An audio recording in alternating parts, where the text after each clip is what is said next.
Pak, saya mau tanya, berapa sih biaya untuk bayar advokat?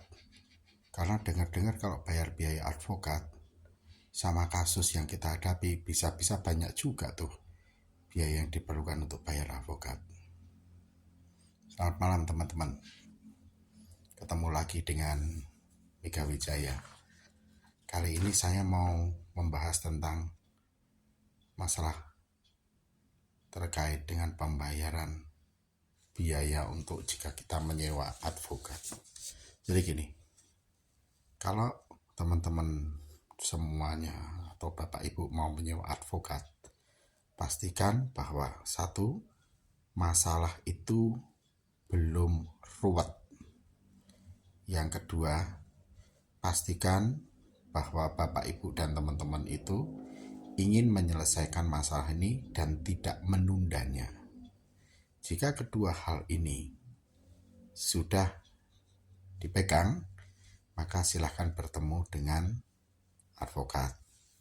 Mengenai biaya, itu ada beberapa poin.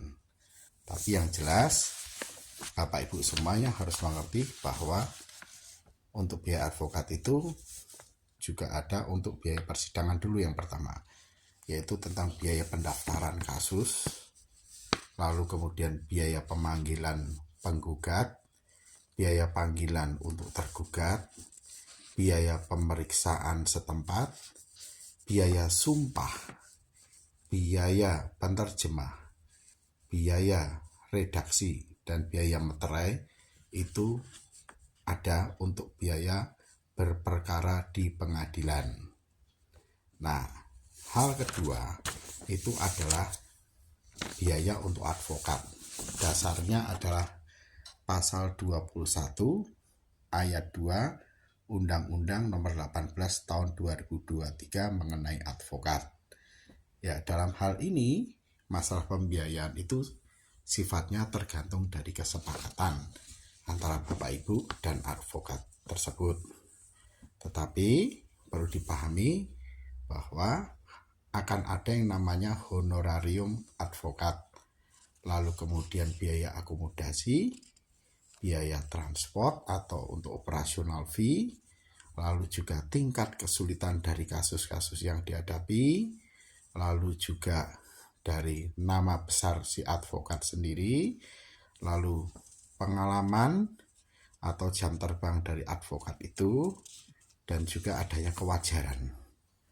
Ya, jadi kewajaran ini juga penting untuk jadi pertimbangan, dan adanya sukses fee. Jadi sukses fee itu adalah ketika kasus ini sudah berhasil diselesaikan, itu kan ada biaya sukses fee.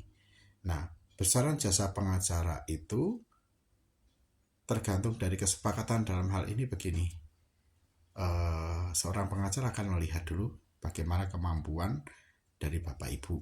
Nah, setelah itu, setelah dilihat dari hasil pembicaraan dan survei-survei, baru kemudian pengacara akan menetapkan berapa biayanya. Tapi yang jelas itu semua tidak memberatkan Bapak dan Ibu. Semuanya berdasar dari hasil dari kesepakatan. Jadi dalam hal ini berapa besarnya tepatnya itu adalah kasuistis ya.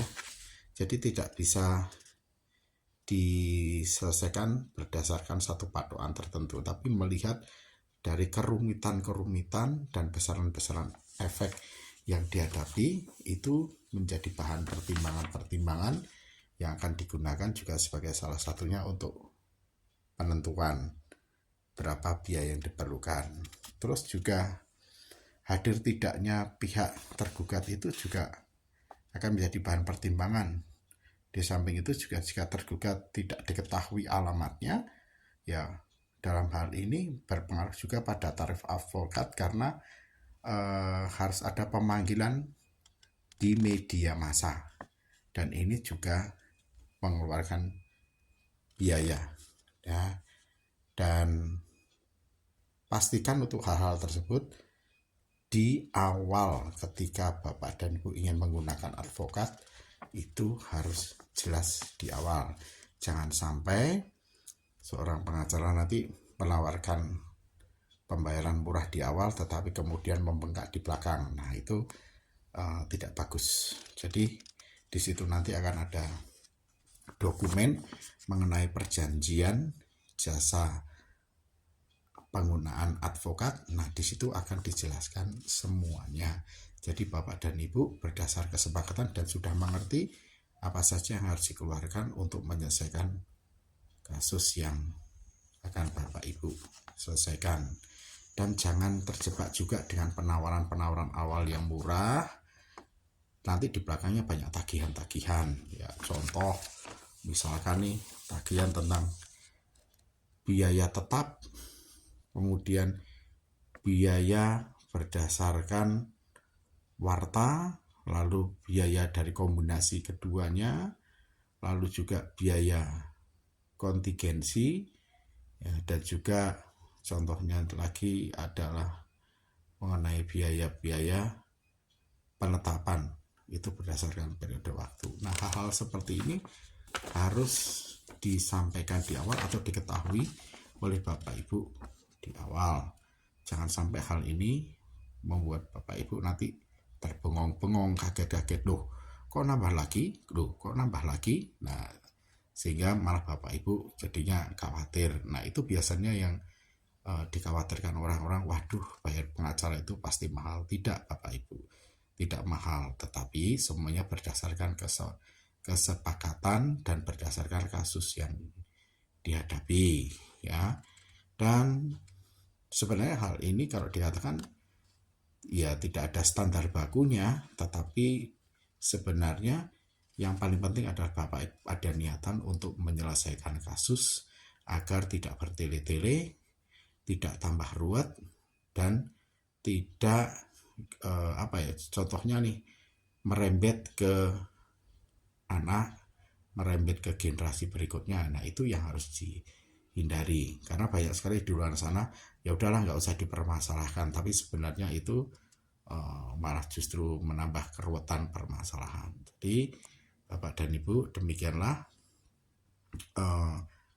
hal yang mendasari kenapa ada biaya dari advokat, karena mereka semuanya itu advokat-advokat ini menguasai hukum acara, mereka juga mempunyai ilmu hukum dalam menyelesaikan kasus ini, dan juga waktu yang harus diberikan untuk menyelesaikan permasalahan ini, sehingga semuanya itu harus diselesaikan dengan cepat dan teknisnya memang membutuhkan biaya. Jadi Bapak dan Ibu berdasar dari penjelasan ini jangan takut untuk menggunakan jasa pengacara, karena apa? Ketika Bapak Ibu mempunyai pemikiran sendiri bahwa oh saya bisa melakukannya, saya juga pasti bisa menyelesaikannya. Ketika nanti Bapak Ibu berhadapan dengan seseorang, yaitu lawan Anda di persidangan, belum tentu bisa diwakili secara sempurna retorikanya dan juga bukti-buktinya, karena semuanya itu membutuhkan prosedur dan ditangani oleh orang yang khusus dan paham terhadap keilmuan hukum itu, yaitu advokat. Demikian Bapak Ibu, semoga ini menjadi pengetahuan bagi Bapak Ibu bahwa biaya advokat itu sebenarnya tergantung dari kesepakatan dari Bapak Ibu. Jadi tidak perlu takut, semua permasalahan bisa diselesaikan dan advokat menjadi salah satu solusi terbaik agar kedepannya Bapak Ibu bisa hidup tenang. Terima kasih.